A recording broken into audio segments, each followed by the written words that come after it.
On nous dit qu'on peut démarrer, donc on va le faire. Bonjour à tous et bienvenue à cette conférence autour donc du thème des master data. Donc on va y venir un peu sur ce qu'on met derrière, puisque le théorique c'est bien, mais le pratique c'est quand même mieux. On a pris le parti de vous présenter ces démarches à travers des retours d'expérience qu'on va essayer de rendre aussi concrets que possible. Alors, on n'a qu'une demi-heure, hein, donc ça reste court. Donc, il y aura à peu près 20 minutes de présentation, 20-25 minutes, et puis après, il y aura la place à vos questions. Juste un point avant de démarrer, n'oubliez pas de saisir vos questions au fil de l'eau si vous en avez. Et puis, du coup, on pourra y répondre en fin de séance. On ne se connaît pas encore, donc je me permets de me présenter. Yann Bougo, senior manager chez Wavestone et expert en référentiel de données, notamment des données clients, produits et fournisseurs. Et on va co-animer cette conférence avec Jade. Jade, je te laisse te présenter. Bonjour à tous, donc Jade Andrieux, senior consultante chez Wavestone et du coup j'interviens principalement sur des projets liés à la gouvernance de la donnée et à la qualité de la donnée. Merci Jade. Alors, avant de rentrer dans le vif du sujet des retours d'expérience, peut-être juste comment on va structurer l'approche. On en a choisi 3 qui nous paraissent représentatifs. Alors, avant de parler des retours d'expérience, simplement un point important, c'est que je pense qu'aujourd'hui, le fait que les référentiels de données, que ce soit un actif stratégique est hyper important. Je pense qu'on en est conscient, et surtout vous autour de la table qui êtes des professionnels de la donnée, hein, c'est des points clés quand on fait des acquisitions externes, notamment l'intégration des portefeuilles de produits ou des bases de données fournisseurs, c'est des points clés dans l'intégration et dans la valeur qu'on retire de l'intégration d'une entreprise. On veut souvent des reporting qui soient à la fois par site, mais consolidables par pays, par région, et puis à l'échelle du monde entier. Et là aussi, ça nécessite d'avoir un langage commun. Voilà. Et puis, il y a aussi des sujets, évidemment, autour de l'omnicanalité, qu'on puisse avoir accès aux mêmes produits, au même prix, selon qu'on aille dans une agence ou selon qu'on fasse un achat en ligne, hein, notamment dans le cadre du B2B. Et puis, il y a aussi de plus en plus de sujets autour de la réglementation, des consentements, la loi GDPR, je pense qu'elle ne vous a pas échappé, la réglementation GDPR. Et tout ça fait qu'au final, les master data, c'est clairement devenu un actif stratégique. Ça l'a toujours été, mais aujourd'hui, on en a pleinement conscience. Voilà. Alors aujourd'hui, on va vous présenter finalement 3 retours d'expérience, puisque alors la data c'est assez large, hein, donc il a fallu qu'on choisisse et qu'on sélectionne. Donc le premier retour d'expérience qu'on va vous présenter, c'est autour de finalement comment sélectionner les bons projets data. Il y en aura beaucoup. La vraie question, c'est comment sélectionner les bons, et ça c'est déjà un vrai sujet en soi. Le deuxième élément, le deuxième retour d'expérience, ce sera finalement autour d'un référentiel de données. C'est bien de faire l'étude et de se dire c'est quoi les bons sujets à traiter, et après, il faut le faire. Donc ça, ce sera le deuxième élément. Et autour du référentiel d'un référentiel produit, notamment dans le secteur de la pharma. Voilà. Et troisième point, on peut avoir des données déjà bien sûr existantes, elles peuvent ne pas être de bonne qualité. Donc la question, ça peut être de se dire comment on améliore la qualité de la donnée. Voilà. Et puis au final, tout ça repose bien sûr sur est-ce que l'organisation elle est prête. Donc on abordera, j'espère qu'il nous restera suffisamment de temps pour, a priori oui, la capacité d'une organisation à être prête à ce type de transformation.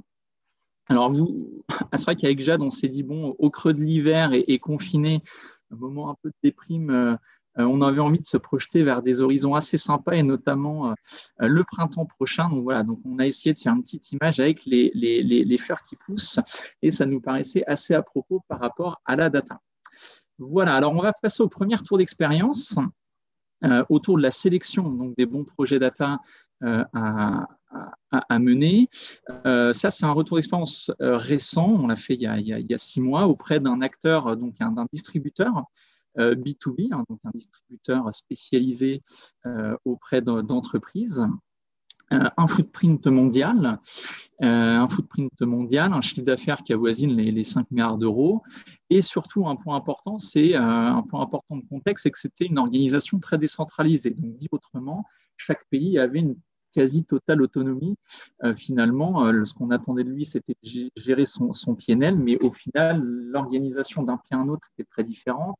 Chaque pays avait son propre RP, etc. Donc, je dis que ça a une incidence importante dans la gestion de la donnée. Voilà, et au final, la direction générale est venue nous voir en nous disant globalement, on souhaiterait définir une trajectoire data pour améliorer notre compétitivité. On entend beaucoup par ailleurs qu'il faut être data-driven et nous, entreprise, on a décidé de définir finalement que être data-driven pour nous, c'est améliorer notre compétitivité et c'est finalement être plus compétitif que nos concurrents. Donc, on a commencé pour mener cette mission, sachant qu'on n'avait qu'un mois pour le faire. Donc là, c'était une mission vraiment coup de poing. On a commencé par partir des grands enjeux stratégiques autour des ventes, de la supply chain, des achats. Donc, les enjeux, par exemple, étaient d'améliorer la marge en ajustant au mieux le prix, en jouant sur l'élasticité du prix notamment, ou encore d'améliorer la relation client. Oui, donc ça, c'était deux enjeux, je ne les présente pas tous, mais c'était notamment deux enjeux stratégiques pour eux. Et partant de ces enjeux-là, on s'est dit, pour atteindre ces enjeux, en fait, quelles sont les données sur lesquelles ces enjeux reposent. Donc, on a fait un travail d'inventaire et donc de pricing, des données de pricing, de vente, données dans le CRM, de stockage, etc. Et y compris des données, évidemment, produits et clients qui sont vraiment des données socles dans ce contexte-là. Okay, et puis ensuite, on s'est dit, finalement, quels sont les points de douleur aujourd'hui dans l'organisation autour de ces données qui empêchent d'atteindre ces enjeux. Alors, illustration, dans leur gamme de produits, ils ont des chaussures de sécurité. Et il se trouve qu'ils ont un moteur de pricing qui permet de générer un prix en fonction de la demande, en fonction de l'historique donc de vente, en fonction du client, de sa segmentation, etc. Et si bien qu'en fait, quand vous achetez une pointure de chaussures de sécurité en 40, elle est 3 fois plus chère que la pointure de 43. Alors en fait, ce n'est pas tout à fait normal, on est d'accord. En général, la pointure qu'on fasse du 40 ou du 43, c'est le même prix. En tout cas, c'est ce qui est communément admis. Simplement, en fait, la qualité de la donnée produit n'était pas suffisante. Ils avaient oublié de bloquer en disant c'est une chaussure, donc le prix doit être invariant. Et donc, le prix des chaussures variait en fait en fonction de la demande. Et c'est vrai que chez les hommes, il y a en général plus d'hommes qui font du 43 que des hommes qui font du 40. Voilà. Et donc, ça, c'était un pain point. Alors, je ne vais pas tous vous les détailler, parce qu'il y en avait beaucoup. Et puis, par ailleurs, certains sont confidentiels, mais on les a listés. Et puis, au final, on a essayé de les prioriser en se disant quels sont vraiment les plus gros cailloux dans la chaussure qu'on doit traiter pour être plus compétitif. Et puis ensuite, une fois qu'on avait ces points de douleur, on s'est dit, on s'est projeté, parce que c'est bien de les lister, les points de douleur, mais c'est quand même mieux de passer à l'action et de mettre en œuvre des projets transformants. Donc, on a essayé d'identifier les projets à mener pour corriger ces points de douleur. Alors, dans les projets, je dirais que la roadmap, au final, c'était une roadmap de 2 ans, 2 ans et demi. Et dans cette roadmap-là, il y avait plusieurs typologies de sujets. Il y avait soit des sujets plutôt au long cours, comme améliorer la gouvernance de données d'un produit, clarifier les rôles entre ce que le siège peut faire et ce que les pays peuvent faire au niveau de la création. Donc, il y avait des sujets, exemple, on voudra avoir un assortiment cœur qui soit géré au niveau du siège et le reste au niveau des pays, mais donc comment tout ça s'articule. Donc, il y a des vrais sujets de gouvernance et puis, du coup, de règles de la donnée. Et donc, tout ça, c'était plutôt un sujet au long cours, donc plutôt horizon 6 mois, 1 an, voire un peu plus si on inclut la mise en œuvre. Donc ça, c'était une typologie de sujet dans la feuille de route. Une autre typologie de sujet, c'était plutôt des quick wins. Exemple, la segmentation client, elle avait été définie et c'était le fruit d'un travail assez long qu'ils avaient mené. Et donc, ils étaient sûrs de leur nouvelle segmentation. Par contre, elle restait à être implémentée parce que la segmentation nouvelle n'était pas présente dans leurs ERP. Donc, du coup, là, parmi les quick wins, il y avait un sujet qui était de dire qu'il faut créer désormais un champ dans chacun des ERP, donc de chaque pays, et puis donc, une segmentation client, et puis former les comptables, parce que la plupart du temps, c'était la compta client qui crée ces fiches clients, en leur précisant quelles sont les règles pour renseigner la segmentation client.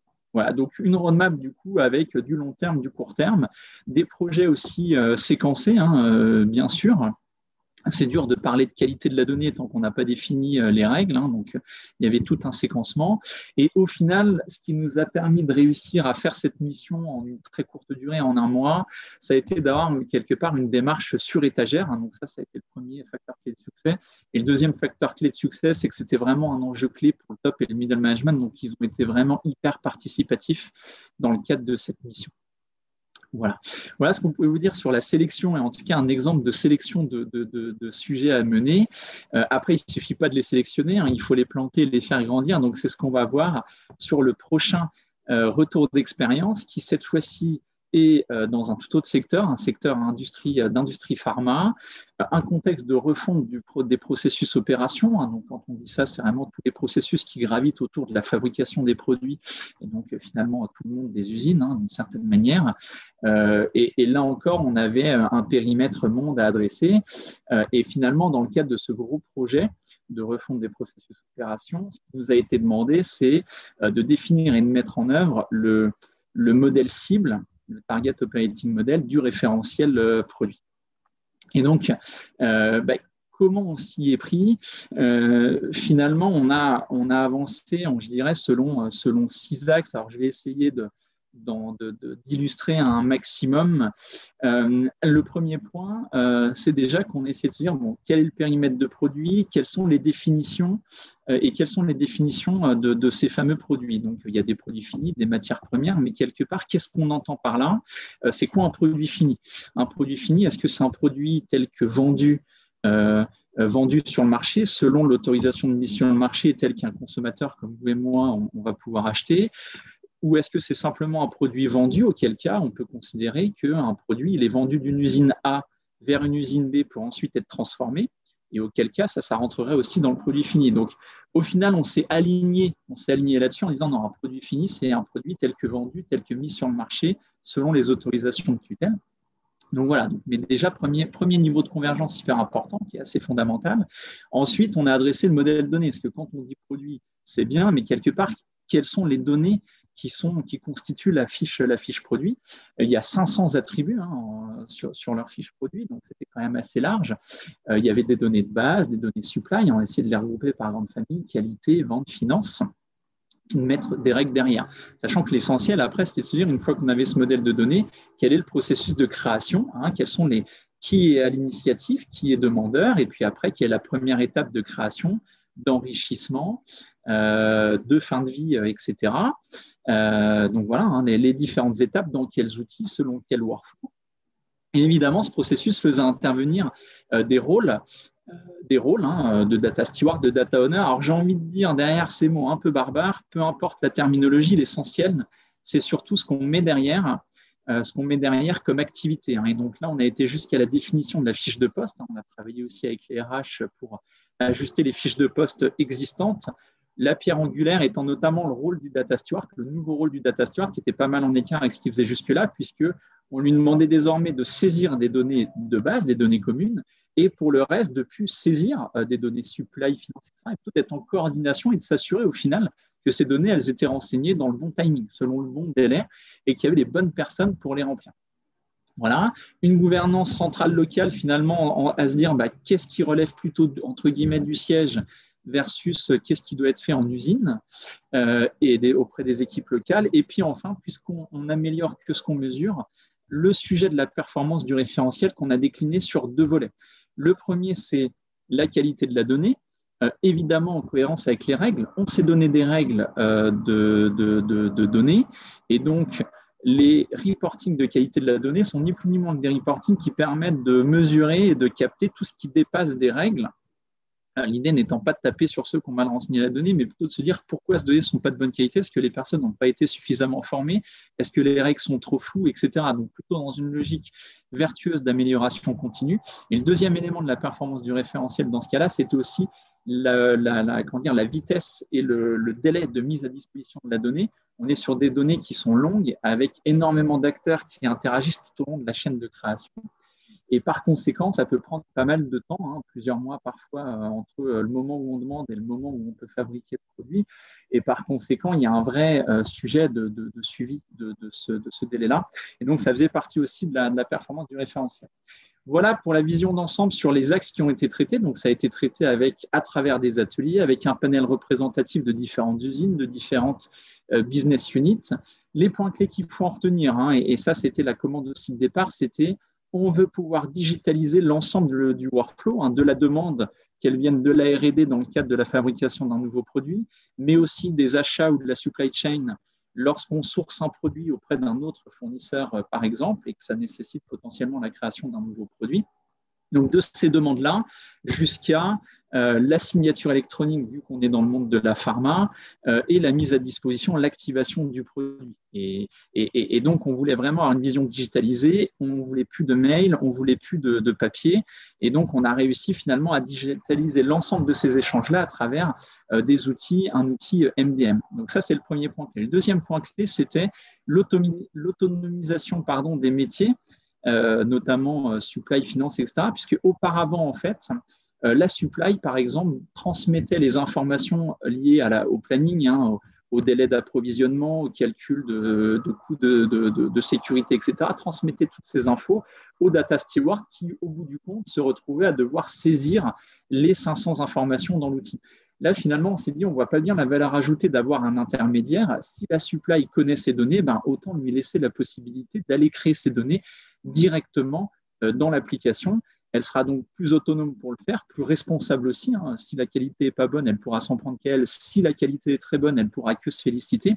Et donc, on n'y voyait que de la vertu, sachant par ailleurs que la grosse charge d'administration des données, c'est rarement la saisie pure, mais c'est souvent tout le temps passé à capter la bonne donnée. Voilà.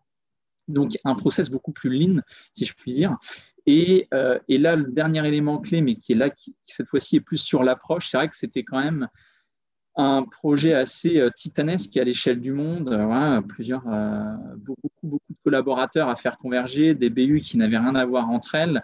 Et donc, le fait d'avoir été en mode agile nous a énormément aidé, et notamment en phase de design et de build, puisque ça nous a permis vraiment d'accélérer. Et globalement, le design et le build se sont déroulés sur à peu près 9 mois. Ce qui est plutôt une belle performance vu l'ampleur du contexte. Et puis après, il y avait les autres sujets, évidemment, de reprise de données, de conduite du changement. Conduite du changement qui, pour le coup, était quasiment le plus gros sujet de l'ensemble du programme de transformation de processus des opérations. Voilà ce que je pouvais vous partager autour de ce référentiel produit qu'on a construit chez un client de la pharma, en tout cas ce référentiel unifié. Après, on peut aussi renverser le raisonnement et se dire parfois, finalement, quelle est la qualité de nos données et comment l'améliorer à partir d'actions très ciblées. Et c'est le prochain retour d'expérience que Jade va vous partager. Jade, à toi. Merci Yann. Donc du coup, oui, en effet, vous avez vu, hein, la gouvernance de données, ça peut être finalement une approche qui peut prendre un peu de temps, sauf que parfois on est un peu pressé et donc on a besoin finalement d'une approche un peu plus pragmatique et qui va nous permettre de remettre en qualité une base de données pour un besoin spécifique. Donc, je vais prendre comme exemple une mission qu'on a réalisée récemment auprès d'un acteur du secteur de l'énergie pour répondre à des enjeux de la direction achat. Donc, le point clé, c'était de faciliter le pilotage opérationnel de manière à pouvoir suivre l'évolution de la stratégie achat. Donc, il y avait un certain nombre d'indicateurs qui étaient plus ou moins difficiles à calculer ou à automatiser. Et je vais prendre donc l'exemple de la part des fournisseurs étrangers sur le nombre de fournisseurs global. Donc, remettons les choses dans leur contexte. Historiquement, on est sur un périmètre franco-français.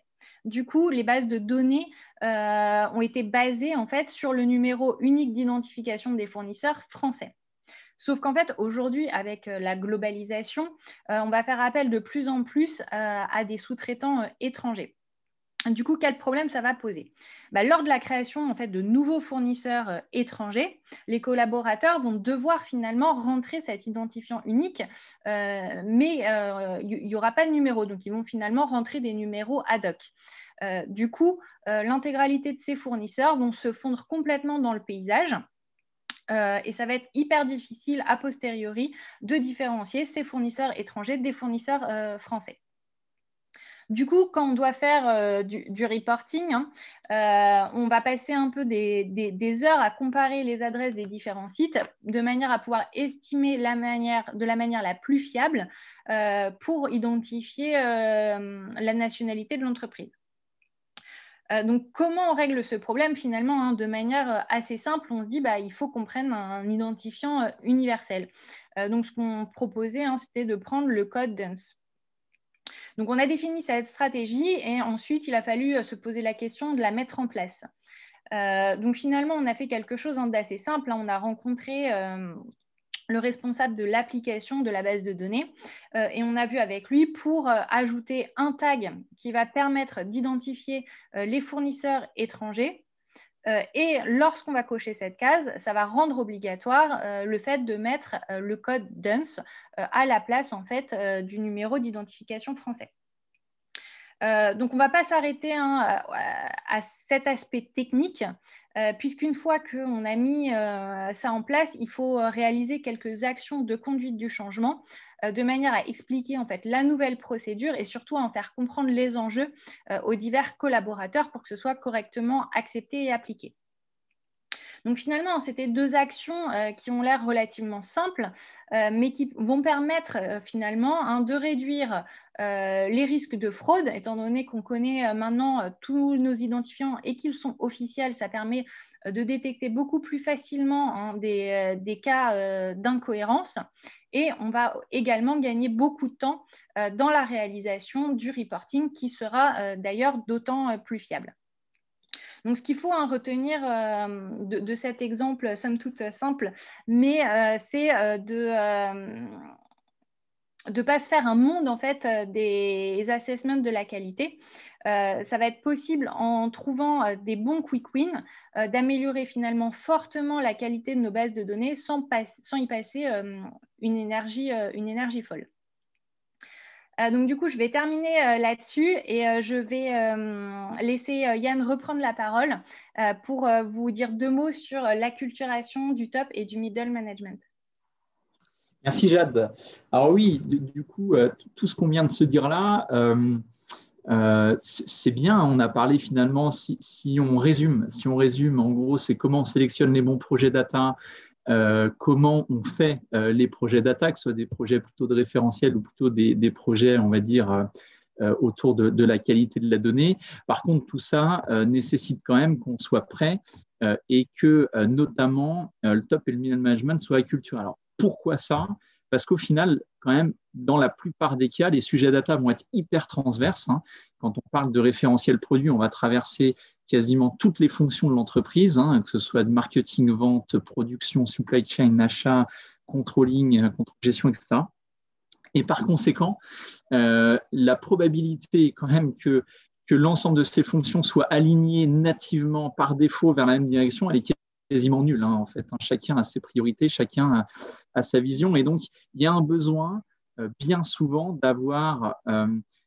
d'aligner, je dirais, le top management qui donne une vision et une direction commune à suivre à tous et expliquant pourquoi il faut la suivre de manière à aligner l'ensemble des grandes fonctions de l'entreprise. Donc ça, c'est un point qui est hyper important au niveau de l'acculturation. Et c'est important aussi qu'on ait une vraie courroie de transmission sur l'acculturation. Il ne suffit pas juste que le top management soit conscient de l'importance du sujet. Il faut aussi qu'après, cette conscience elle redescende dans les strates de l'entreprise, du middle management et finalement jusqu'au chef de projet ou au chef de programme, de manière à ce que toutes les parties prenantes tirent dans le même sens, si je puis dire, et soient conscientes qu'il faut changer et qu'on ait envie collectivement de changer ensemble. Voilà. Et donc, comment faire et comment acculturer? Donc, en général, on fait un peu, on va dire, de deux approches. Alors, plutôt des opérations de conduite du changement, mais plutôt exécutive, type exécutive coaching ou exécutive conduite du changement, avec une acculturation par le haut. Donc ça, c'est le premier élément et ça prend aussi un peu de temps. Ce sont des personnes qui ne sont pas forcément hyper dispo. Voilà, c'est souvent des personnes qui sont un peu loin de ces sujets-là. Donc bref, c'est une acculturation qui ne se fait pas non plus en 2 ou 3 semaines. En général, ça peut prendre quelques mois. Et puis, en parallèle de ça, ce qui peut aider, mais qui est rarement suffisant, c'est en effet d'utiliser ou de construire une matrice de maturité de la data pour essayer de positionner l'entreprise par rapport à d'autres d'autres clients du même secteur et finalement de comprendre en quoi son retard freine sa compétitivité ou freine son développement. Voilà, donc ça peut aider aussi à prendre conscience de l'importance de la donnée et donc à préparer le terrain avant de lancer les grandes manœuvres. Voilà ce qu'on voulait vous partager aujourd'hui et donc désormais, et je vois qu'on est pile poil dans le timing, désormais place aux questions. Place aux questions.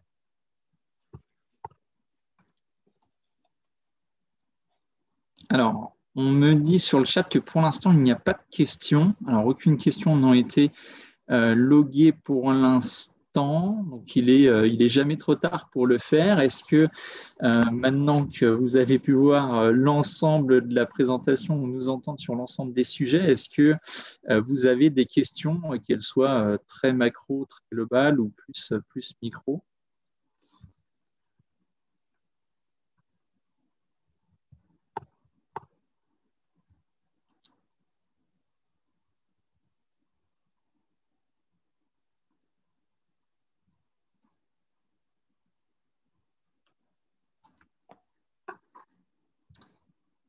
Non, pas de questions. Bon, on peut attendre quelques minutes au cas où certaines questions émergent.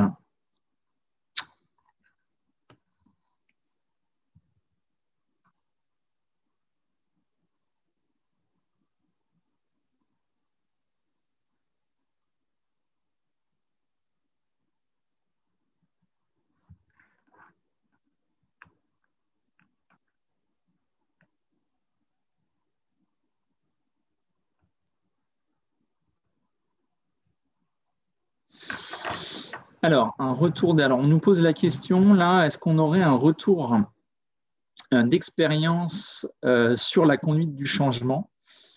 Alors oui. Alors, notamment donc, dans l'expérience que je vous décrivais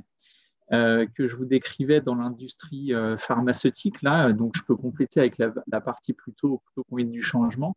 La difficulté qu'on a eue, et c'était un changement véritablement majeur, puisque en fait, les data stewards initialement qui saisissaient les données pour tout le monde, ça faisait qu'ils avaient une certaine charge de travail et ça fait qu'ils avaient des équipes assez étoffées. Voilà. Et du coup, quelque part, ils avaient une vraie crainte quand on a construit le modèle, le Target Operating Model avec eux, de devoir réduire les effectifs en se disant, bah, finalement, le travail qu'on fait nous aujourd'hui, demain, c'est la supply chain, la finance, etc., qui le fera. Donc, il y avait une vraie crainte par rapport à ça. La manière dont on les a rassurés, c'est d'écrire leur fiche de poste. Finalement, ça a été de les aider à monter en valeur et de se dire, plutôt que de faire de la saisie de données à faible valeur ajoutée, vous avez, dans certains cas, vous allez plutôt être en coordination, en pilotage, en animation locale. Et je dirais finalement que ça, c'était le principal point de la conduite du changement, c'est d'avoir co-construit avec les principales parties prenantes. Et puis après, je dirais que il y a eu pas mal dans le plan de conduite du changement, il y avait des communications très en amont, hein, il y avait donc tout un plan, des communications très en amont, donc peu profond, c'est-à-dire peu d'infos, mais très en amont pour que les gens puissent se préparer. Et puis petit à petit, une formation finalement un peu au nouveau métier ou ce qui allait changer dans leur métier, dans leur outil également. Après, on descendait plus sur l'opérationnel, le nouvel outil, les nouvelles règles. Mais le shift pour eux, c'était plus le changement de posture et ça, on l'a accompagné dans le temps avec des actions de communication très en amont et par co-construction.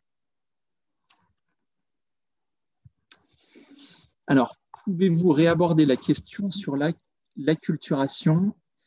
Alors, le sujet, alors, si la question c'est sur l'acculturation, là, le point, ce qu'on peut dire, c'est que, en fait, aujourd'hui, c'est pas toujours facile pour les décideurs de comprendre l'importance de la donnée. Ils commencent à le comprendre de plus en plus, mais ça reste pas forcément évident. Nous, on voit des décideurs qui parfois sortent d'une réunion où ils viennent entre guillemets d'acheter une nouvelle boîte. Ils vont repartir sur une réunion où il y a un problème de gestion de ressources ou de salariés. Donc, caser un sujet un peu data conceptuel au milieu de tout ça, c'est pas forcément évident. Et nous, notre conviction, c'est qu'il faut aussi que ça parte du haut, parce qu'on voit trop de sujets qui finalement avancent dans les strates de l'entreprise, mais qui, tôt ou tard, se confrontent à la réalité de comités de direction ou de décideurs qui sont peu sensibles et donc qui priorisent peu ces initiatives. Des retours en collectivité locale, on en a. Moi, personnellement, non, ni Jade, mais si ça vous intéresse, en tout cas, Sandrine, on note le point et on pourra revenir vers vous. Comment s'assurer de la fiabilité des données? Donc, en fait, le point derrière ça, le point clé, hein, reste quelque part les règles. C'est-à-dire qu'aujourd'hui, produire un reporting qui dit quelles sont les données qui sont en dehors de la loi, entre guillemets, qui ne respectent pas les règles, ça, c'est assez simple. Mais ce qui est souvent beaucoup plus dur, c'est d'établir les bonnes règles. Qui dit les bonnes règles dit souvent quels sont les différents cas de figure, quelles sont les règles à adopter dans chaque cas de figure. Et c'est quand même souvent ça l'écueil, parce que quand il n'y a pas de règles, c'est un vrai travail de réfléchir aux règles, c'est un vrai travail business. Et c'est souvent ça qui pêche un peu, y compris quand on a plein de bonnes volontés. Au début, on veut tous des bonnes règles, et puis quand on se rend compte de tout le travail que ça nécessite, bah souvent on le fait sur plusieurs mois, plusieurs années de façon progressive. Comment apporter une culture data dans une structure où la culture du processus n'est pas en place?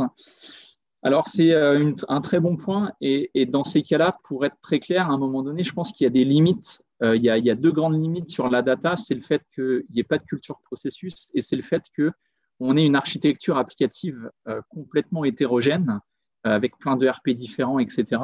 Et ça, je pense que c'est des limites qui font qu'on ne peut pas aller aussi loin sur la data qu'on le voudrait. Et nous, les retours d'expérience qu'on voit, c'est quand on veut trop tirer par la data, finalement, on essaye de tout tirer par la data et la data devient finalement un peu le sujet qui répond à tous les problèmes, qui corrige les problèmes de processus, qui corrige aussi, qui fait la passerelle entre les applications, mais en même temps, ça ne marche pas. C'est-à-dire qu'on ne peut pas non plus faire porter à la data toute la misère du monde. Et à un moment donné, si on n'est pas aligné sur les processus, commençons peut-être par là. Ce qui ne veut pas dire qu'il n'y a pas de quick wins data, hein, mais c'est juste qu'en termes d'ambition, on ne peut pas non plus rêver d'entreprises étendues si on a déjà, nous, des process qui ne sont pas carrés. Des retours sociétés de location longue durée de véhicules. Alors, ça, c'est un point un peu spécifique, mais pour le coup, on a nous, fait deux missions. Alors, plutôt une mission autour de Golden Rules ERP pour un loueur longue durée en région parisienne, donc je peux pas donner le nom, mais où il y avait notamment des sujets autour des clients, autour des fournisseurs et autour de la flotte de véhicules, bien sûr. Voilà. Et puis, par ailleurs, on a également mené une mission, pour le coup, comme la deuxième que je vous ai présentée dans la pharma, gouvernance de données produits, autour d'une boîte d'événementiel qui faisait pas mal de location. Donc, en tout cas, Philippe, si ça vous intéresse, on peut évidemment revenir vers vous pour vous en dire plus et puis vous partager un retour d'expérience un peu plus ciblé. Voilà, je ne sais pas quelle heure il est, je ne sais pas s'il nous reste du temps. Je pense que c'était les dernières questions. On a essayé de répondre autant que possible. C'est super court, 30 minutes pour parler de Master Data. J'espère qu'on a relevé le défi. En tout cas, merci à tous pour votre écoute et à bientôt. On viendra vers ceux qui souhaitent un retour d'expérience peut-être un peu plus ciblé. Un grand merci à tous et bonne fin de salon de la data et bonne journée. Merci beaucoup. Merci à tous, bonne journée.